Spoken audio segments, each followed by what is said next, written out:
Hello, ഇന്ന് ചൈനയിലെ സാധാരണക്കാരായിട്ടുള്ള ആൾക്കാരുടെ കൃഷി രീതിയും അവരുടെ ജീവിത രീതിയൊക്കെ കുറച്ച് ഞാൻ നിങ്ങളെ കാണിച്ചു തരാവേ. അപ്പ ഇങ്ങോട്ടൊന്ന് നോക്കുക. ഹായ്, നിഹാ. ഈ വയസ്സായിട്ടുള്ള ആൾക്കാരൊക്കെ സംസാരിക്കുന്ന ചൈനയിലെ തന്നെ ചൈനീസ് അല്ല, ഇവിടുത്തെ ലോക്കൽ, ഓരോരുത്തർക്കും അവരുടെ ലോക്കൽ ലാംഗ്വേജ് ഉണ്ടല്ലോ, അതാണ് അവർ സംസാരിക്കുന്നത്. അതെന്തായാലും നമുക്ക് സംസാരിക്കാൻ അറിയത്തില്ല. ചൈനീസ് പറഞ്ഞാൽ അവർക്കും മനസ്സിലാവില്ല. അത്ര വലിയ ക്ലാരിറ്റി ആയിട്ട് ചൈനീസ് സംസാരിക്കാൻ എനിക്കും അറിയത്തില്ലാത്തതുകൊണ്ട് ഞാനങ്ങ് മലയാളത്തിൽ സംസാരിച്ചു, അത്രയേ ഉള്ളൂ. ഇവിടെയൊക്കെ കൃഷി ചെയ്തുകൊണ്ടിരിക്കുന്നത് വയസ്സായിട്ടുള്ള ആൾക്കാരാട്ടോ. അവർ ആണ് ഭയങ്കര ആത്മാർത്ഥമായിട്ട് ഇവിടെ എല്ലാം കൃഷി ചെയ്യുന്നത്. ചെറുപ്പക്കാരായിട്ടുള്ള ആരും ഇവിടെ കൃഷി ചെയ്യുന്നു ഞാൻ ഇതുവരെ കണ്ടിട്ടില്ല കേട്ടോ.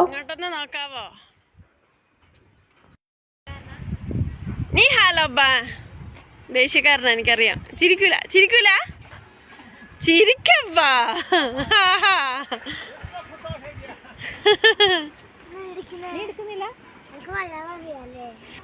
ഇത് കണ്ടില്ലേ, എത്ര വയസ്സായ ഒരു അമ്മച്ചിയാന്ന് നോക്കി. അവർ കൃഷി ചെയ്യാനുള്ള ഒരു കമ്പം കൊണ്ട് പോവുക കേട്ടോ.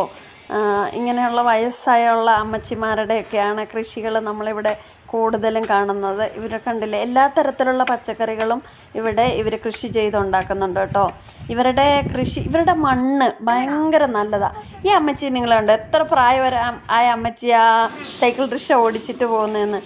ഇവിടെ നിങ്ങൾക്ക് ഇതുപോലെ ചിക്കൻ ഫ്രൈ ചെയ്ത് വെച്ചിട്ടുണ്ട്. നല്ല ടേസ്റ്റ് ആയിരുന്നു കേട്ടോ. ഇത് നല്ല ടേസ്റ്റ് അടി. പക്ഷെ ഇത് ബാർബിക്യൂ പോലെ ഉണ്ട്. ഇവിടെയൊക്കെ ഈ വഴിയോരത്ത് നിങ്ങൾക്ക് കാണാൻ പറ്റുന്നത് നിങ്ങളിപ്പോൾ കണ്ടില്ലേ, ആ കൃഷി സ്ഥലത്ത് ഉണ്ടാക്കിയ പച്ചക്കറികൾ ഇവരിവിടെ കൊണ്ടുവന്ന് വെച്ച് ചെറിയ വിലയിൽ വയസ്സായ ആൾക്കാർ അവരുടെ ഉണ്ടാക്കിയ കോഴിയുടെ മുട്ടയും മത്തങ്ങായും മല്ലിയിലയും അന്ന് വേണ്ട എല്ലാ തരത്തിലുള്ള പച്ചക്കറികളും ഇതുപോലെ സ്ട്രീറ്റിൽ കൊണ്ടുവന്നിട്ട് ഈ വയസ്സായ അമ്മച്ചിമാരിങ്ങനെ കച്ചവടം ചെയ്യും കേട്ടോ. പിന്നെ ഇവിടെ നിങ്ങൾ കണ്ടില്ലേ, ഈ മീനുകളെ ഇതുപോലെയുള്ള മത്സ്യങ്ങളാണ് ഇവർ കൂടുതൽ ഉപയോഗിക്കുക, കടൽ മത്സ്യങ്ങളെക്കാളുപരി. ഇപ്പം അയാൾ പിടിച്ചു കൊടുത്ത മത്സ്യം ജീവനോടെ പിടിച്ചു കൊടുത്തതാ. അവരങ്ങനെ തന്നെ തൂക്കിയിട്ട് അങ്ങനെ തന്നെ ക്ലീൻ ചെയ്യുന്നുണ്ടോ അല്ലേ? കഷ്ടമുണ്ടല്ലേ. ഇവർ ജീവനോടെയുള്ള സാധനങ്ങളാട്ടോ കൂടുതലും കഴിക്കാറ്. ഇത് കണ്ടില്ലേ, ഒരു സുന്ദരിയായ അമ്മച്ചി അവിടെ കച്ചവടം ചെയ്യുന്നത്. ഞാൻ ആ അമ്മച്ചിയോട് വയസ്സ് ചോദിച്ചപ്പോൾ അമ്മച്ചി പറയും 77 വയസ്സുള്ള അമ്മച്ചിയാണെന്നാണ് പറഞ്ഞത്. അങ്ങനെ 77 വയസ്സാണെന്നൊന്നും അമ്മച്ചിയെ കണ്ടാൽ തോന്നൂലല്ലേ. ആ പ്രായത്തിലും അവരെത്ര സ്മാർട്ടായിട്ടിരുന്ന് കച്ചവടം ചെയ്യുന്ന കണ്ടില്ലേ. ഞാൻ അമ്മച്ചിയുടെ കയ്യിൽ സാധനമൊക്കെ മേടിച്ചു കേട്ടോ. ഇതുപോലെ വേറെ അമ്മച്ചിമാർ ഇവിടെ ഉണ്ട്. ഇവർക്കൊക്കെ നമ്മളെ കാണുമ്പോൾ ഭയങ്കര സന്തോഷമാണ്. നമ്മൾ ഏത് രാജ്യക്കാരാണെന്നും നമ്മുടെ നാട്ടിൽ ഇങ്ങനത്തെ പച്ചക്കറി ഉണ്ടോ എന്നൊക്കെ അവർ നമ്മുടെ അടുത്ത് ചോദിക്കും കേട്ടോ. ഈ അപ്പാപ്പൻ അവിടെ കൃഷി ചെയ്തുകൊണ്ടിരിക്കുകയാണ്. അപ്പോൾ ആ അപ്പാപ്പൻ്റെ അടുത്ത് ഞാനൊന്ന് നോക്കാൻ പറഞ്ഞപ്പോൾ അപ്പാപ്പന് ഭയങ്കര നാണം. ഇവർക്ക് ക്യാമറയൊക്കെ കാണുമ്പോൾ അവർക്ക് എന്തോ പോലെ, അവർക്കത് നോക്കാനൊരു മടി. വേണ്ട ഫോട്ടോ വേണ്ടെന്നാണ് അവർ പറഞ്ഞത്.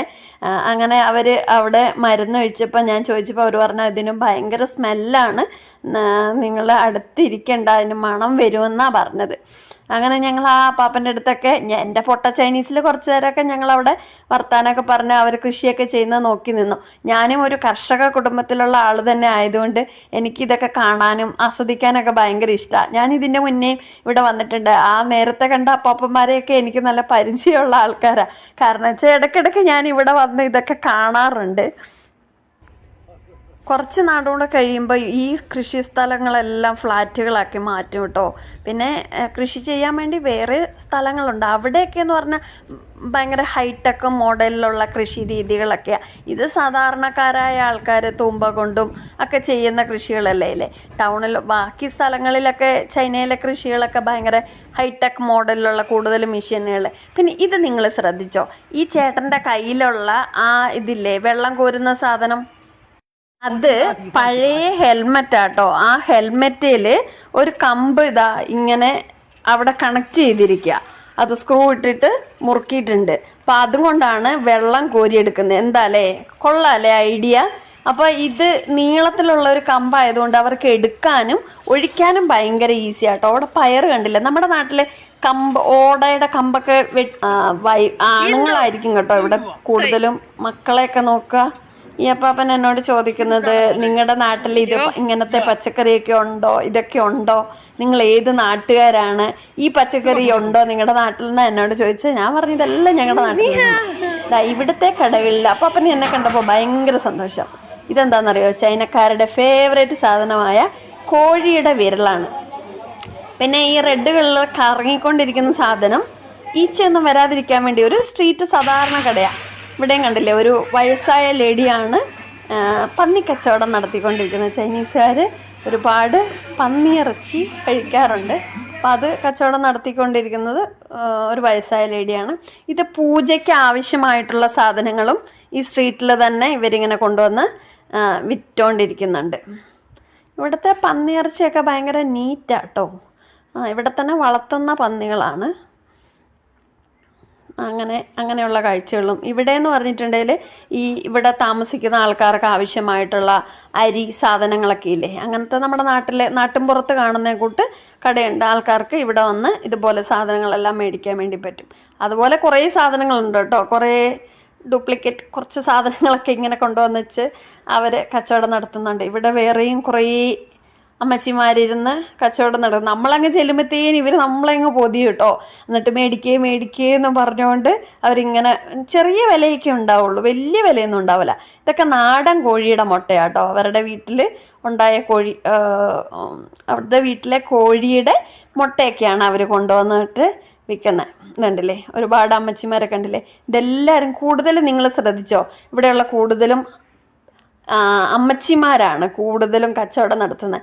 ഇത് ഞവണിങ്ങയില്ലേ, നമ്മുടെ നാട്ടിലൊക്കെ തോട്ടിലൊക്കെ ഉള്ള കൂട്ട് ഞവണിങ്ങ, അതും ഇവിടെ കൊണ്ടുവന്ന് കച്ചവടം നടത്തുന്ന കാണാൻ പറ്റും. അപ്പോൾ ഇതൊക്കെയാണ് ഇന്നത്തെ ചൈന വിശേഷങ്ങൾ. അപ്പോൾ കൂടുതൽ വിശേഷങ്ങളൊക്കെ ആയിട്ട് നമ്മളൊക്കെ അടുത്ത വീഡിയോയിൽ വീണ്ടും കാണാം. അപ്പം നിങ്ങൾക്ക് എൻ്റെ വീഡിയോ ഇഷ്ടമായിട്ടുണ്ടെങ്കിൽ കമൻറ്റ് ചെയ്യുക, ലൈക്ക് ചെയ്യുക, സപ്പോർട്ട് ചെയ്യുക. അപ്പോൾ ഇനി ഏത് തരത്തിലുള്ള വീഡിയോ ആണെന്നൊക്കെ ഉള്ളത് നിങ്ങൾ കമൻ്റായിട്ട് എഴുതിയാൽ മതി. അടുത്ത വീഡിയോയിൽ ഞാൻ അതുമായിട്ട്